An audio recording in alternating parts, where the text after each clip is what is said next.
Halo, selamat datang di channel YouTube Fuadla. Sebelum mendengarkan audiobook 2 Barista, teman-teman bisa subscribe, like, and share video ini. Oke, terima kasih. Selamat mendengarkan.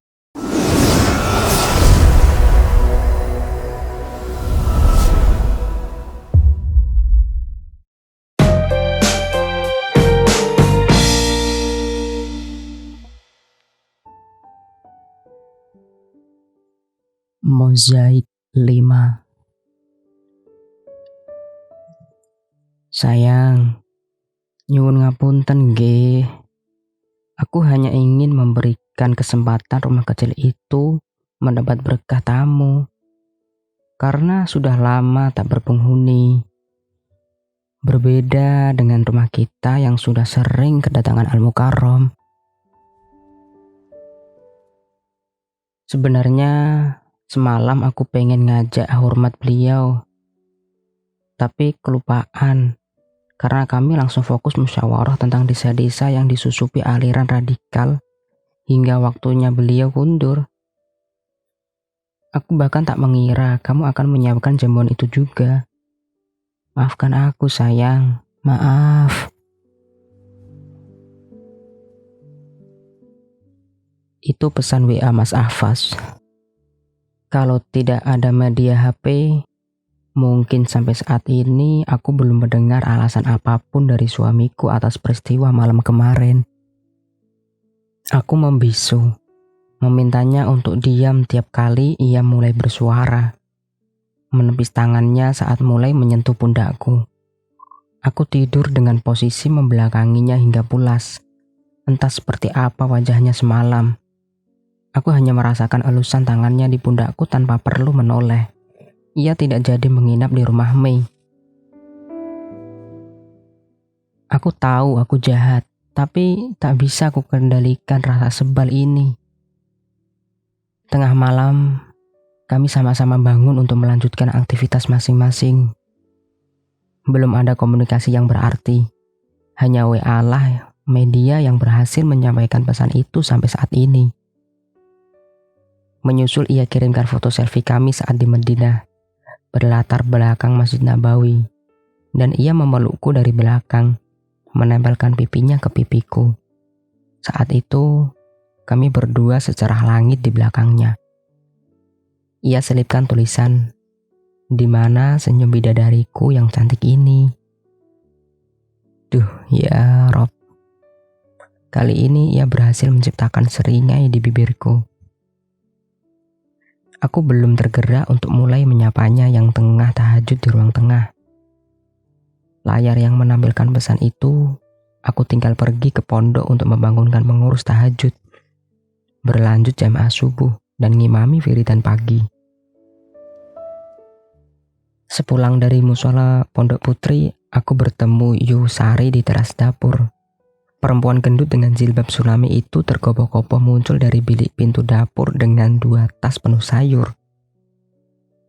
"Ditunggu syukurannya, Neng," serunya. Yusari adalah pemasok sayur mayur untuk pesantren kami. Setiap hari ia bersama anaknya, Lasmi, bertandang ke dapur untuk mengantarkan pesanan. Rutinitas itulah yang membuat Yusari begitu dekat dengan santri dan keluarga kami. "Syukuran opo yu?" tanyaku sembari menjincing mukena agar tak terkena kotoran jalanan. "Loh, Gus Ahfaz kan ulang tahun, Neng." Ia mencolek lenganku dengan mimik keheranan. "Oh alah, Masya Allah." Hampir-hampir saja aku melupakan hari istimewa ini. Karena tahun kemarin dan kemarinnya, aku memesan berkardus-kardus ayam bakar atau menu lain padanya. Mungkin ia berharap aku akan memberikan job-job itu lagi. Hari-hariku sekarang selalu dipenuhi perasaan baru yang ambigu yang sedang kupelajari dengan bijak. Semuanya tidak lagi sama dengan kemarin. Itu sebabnya aku lupa. Yusari masih ingat saja. Ya inget Toning, saya lingkari kalender di rumah loh. Kelakarnya dengan gaya yang khas. Oh iya, selain menjadi pemasok sayur, perempuan setengah baya ini juga pemasok informasi dari luar yang dibawa masuk ke pondok, termasuk orang meninggal, kecelakaan, kemalingan, perceraian, hingga tetek bengek gosip masyarakat desa yang tidak penting juga turut ia bawa. Matur nuwun sudah mengingatkan yu. Maaf kali ini tidak pesan dulu, kataku sembari pamit undur diri meninggalkan wajah Yusari yang cemberut. Tapi aku tidak cuek. Diam-diam aku menyimpan hasrat untuk merayakan dengan cara lain. Kuputuskan untuk pergi ke kota. Usai menyelesaikan madrasah jam pertama, aku mencari Kang Badrun dan AC untuk mengantarku ke sana. Badrun adalah ustadz kawakan pondok sekaligus merangkap khodam kesayangan Mas Ahfaz. Sementara AC adalah salah satu khodimah terdekat. Entah kenapa, aku nyaman sekali mengajak mereka berdua dalam tiap-tiap momen keluar. Badrun selalu sigap tanggap dalam berbagai situasi. Sopirannya sudah profesional, ganggang sempit dan medan terjal adalah hal sepele baginya. Badrun begitu pengertian dan penyabar. Sementara Asih yang punya selera dalam berpenampilan cukup baik untuk terus terang mengomentari outfit barang-barang belanjaanku. Di antara para khodimah, ia paling berkompeten menjadi penasihat fashion. Ia juga mahir melukis henna di tangan. Namun belakangan, kebiasaanku mengajak mereka berdua dalam satu momen mungkin telah menumbuhkan sesuatu hal di antara keduanya. Entahlah. Selama mobil berputar-putar di pasar Baridono, aku belum menemukan ide apapun untuk membelikan kado. Karena mood tentu mempengaruhi inspirasi dan inisiatif.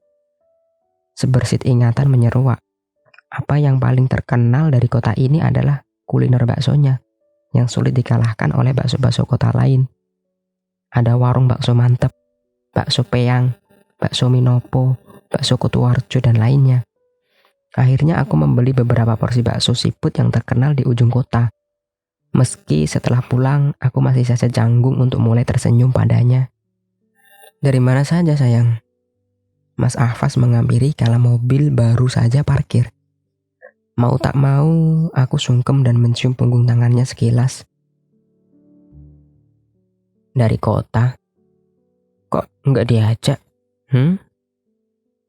Ia sudah beraroma parfum langkan di balik kemeja biru krokodil dengan sarung merah kotak-kotak. Rambutnya telah rapi di balik peci hitamnya. Ada urusan penting tadi, Mas. Sepenting apakah itu? Ada aroma bakso. Pasti beli buat aku ya. Ia berusaha memantik keceriaanku, merebut plastik di tanganku dan menghitung jumlahnya. Banyak banget belinya. Sebentar Mas. Kembali kurengku plastik di tangannya dan mengambil satu-satu lalu melambaikan tangan pada Asih. Mbak Asih, ini buat kamu. Yang ini tolong berikan Kang Badrun satu ya. Matur nuwun. Asih tergopoh-gopoh undur diri.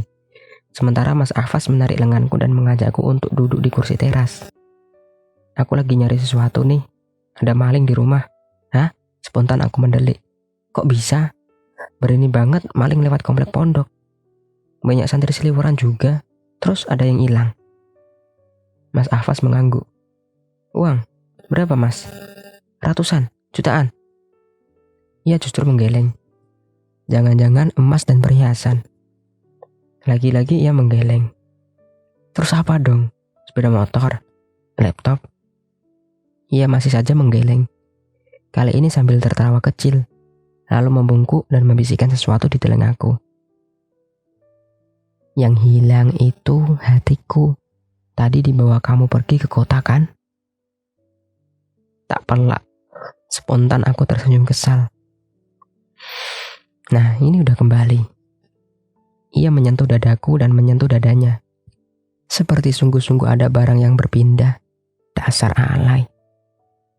Jangan ngambek lagi ya sayang. Nanti aku sedih. Ia mengekspresikan hatinya dengan meringis sembari menyentuh dada. Meremas jembariku beberapa saat, merapikan jilbabku yang mulai tak rapi. Aku tak ingin, tapi nyatanya kesalku berangsur pudar. Apa hanya aku perempuan yang berhati selemah ini? Oh ya, ini baksonya banyak banget. Buat Umi juga ya? Ia menelisik. Aku mengangguk dengan senyum tipis. Tapi pertahananku jebol. Oke, yuk kita sowan Umi nyuwun doa biar umur barokah. Kubiarkan ia bangkit menarik lenganku berjalan melewati samping rumah menuju dalam kesepuhan. Kukibaskan tangan ke lengannya saat kutemukan sepercik kotoran di sana. Mas, niki nopo? Kok kayak krim? Ia buru-buru membersihkan lengan tangannya dan berujar. Oh, tadi tubrukan sama Sofyan. Dia habis beli donat di tukang sayur, kena deh. Oh. Di tengah jalan aku berhenti. Di meja kursi dekat taman yang memisahkan halaman samping rumahku dengan dalam kesepuhan, ada sepotong roti berwarna coklat di atas piring, dengan taburan keju putih dan meses. Bertengger begitu saja pada sisi rumahku di bagian belakang. Itu adalah duplikat brownies kukus bermerek A yang kami sukai. Kami harus pergi keluar kota untuk membelinya.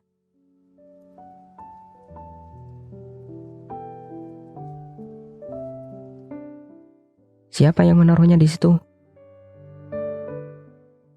Mas, ini surprise buat Kulongge. Aku tak sabar untuk merengkuhnya. Ia hanya menyeringai menatap roti itu, tak juga mengangguk atau menjawab tidak. Mas, aku menghampirinya, mengalungkan satu tangan ke pinggangnya. Mataku mulai mengembun mengamburkan pandangan. Nyuwun ngapunten nggih Mas, justru jenengan yang kasih kejutan.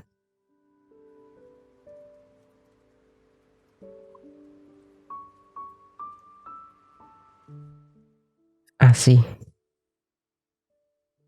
Tadi dalam perjalanan membeli kado itu, pertanyaan yang Maza kepadanya hanya seputar Mbak Mei dan Mbak Mei saja. Seperti apakah sosok Mbak Mei secara sebenarnya? Apa saja yang perempuan itu lakukan yang mungkin tidak bisa dilakukan oleh dirinya? Asih berusaha mengingat hal yang melekat pada Mesyarah, temannya yang kini menjadi menantu Bunyai. Mei memang ahli masak, karena dulu dia adalah bagian khodimah dalam Bunyai. Ia dididik menjadi cekatan karena banyak hal yang dilakukan di dapur yang berkaitan dengan ribuan tamu bersama tim dapur. Ia lahir dari keluarga petani sederhana yang apa adanya. Selama berteman dengan Mesyarah, hal yang paling mencolok dalam dirinya adalah pemalu dan bukan jenis orang yang mengatakan apa adanya dalam banyak kasus. Perlu diketahui, santri salaf Jawa itu memiliki ciri-ciri khas dalam adabiahnya. Mereka terbiasa mengaplikasikan sopan santun dalam berbagai gerak.